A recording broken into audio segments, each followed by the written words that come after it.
The sound and the visual flicker of running water seem to do several things: reduce the impact of other stressful background stimuli, significantly aid concentration, and actively combat that feeling of lethargy or difficulty initiating movement that often comes with depression. Okay, sound, focus, energy. Got it. But here's the part that jumped out at me. The study prescribes allocating 1/3 of the surface area of movement paths to water presence. 1/3. Yes, it's a huge proportion. In a place like Tehran, which can be quite dry, isn't mandating 33% water coverage along paths a massive environmental and maybe infrastructural challenge? That is an absolutely critical point. This is where the ideal psychological prescription potentially clashes hard with environmental reality and resource management. So why recommend it so strongly? It reflects the sheer therapeutic weight the experts assign to moving water. In their theoretical model, they prioritize the perceived psychological need over those potential implementation challenges. What kind of water features do they prefer? Fountains? Ponds? They specifically mention gutters, like small channels, fountains, and circular ponds as positive forms.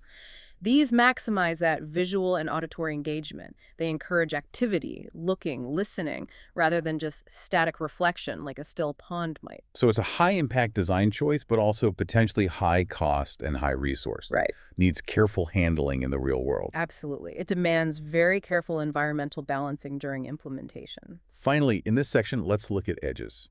The boundaries between things path and planting, light and shadow.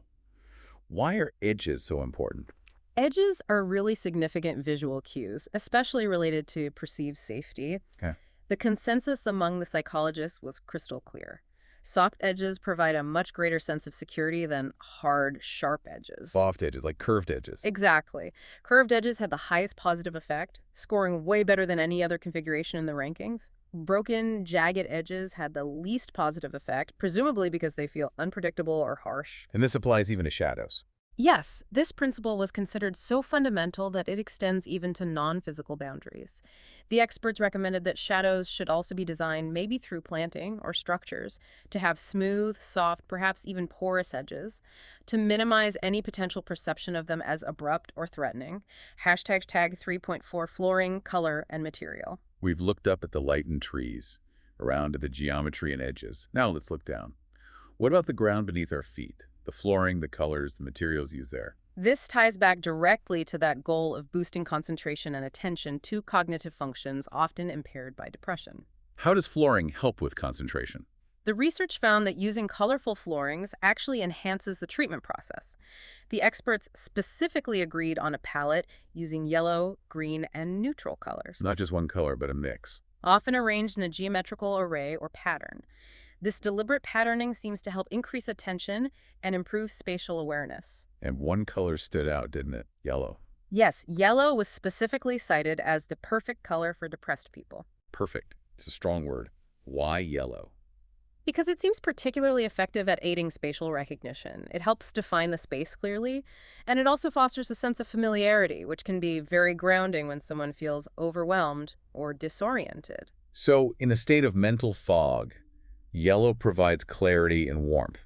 That seems to be the idea. It makes the environment feel more legible, less daunting. What about the actual materials used for the paths and flooring? Again, the focus was on comfort, encouraging movement, and minimizing any sensory stress. Like avoiding glare from the ground. Exactly. The experts strongly preferred soft surfaces over hard concrete or asphalt, things like stabilized gravel, maybe certain types of organic stone, or even incorporating ground cover plants into pathways. To make it more comfortable to walk on. Yes, more comfortable, more inviting, encouraging people, especially women, in the context of this study, to move, to linger, to feel physically at ease. And crucially, any material that causes eye-dazing reflectivity that creates glare was strongly rejected. So the ground itself has to be gentle on the eyes. Absolutely. The materials must support the overall therapeutic aim. Gentle, inviting movement on a surface that is visually and physically comfortable. Okay, this has been incredibly detailed. We've gone through light, plants, geometry, water, edges, flooring. This research offers a really specific model for architectural intervention, doesn't it? It really does. And before we talk about what this means globally, it's worth noting something interesting the experts found. What's that? They observed that the traditional pattern of historical Persian gardens, particularly in Tehran, already contained many of these supposedly ideal components. Really? Like what? Things like the strong axial symmetry,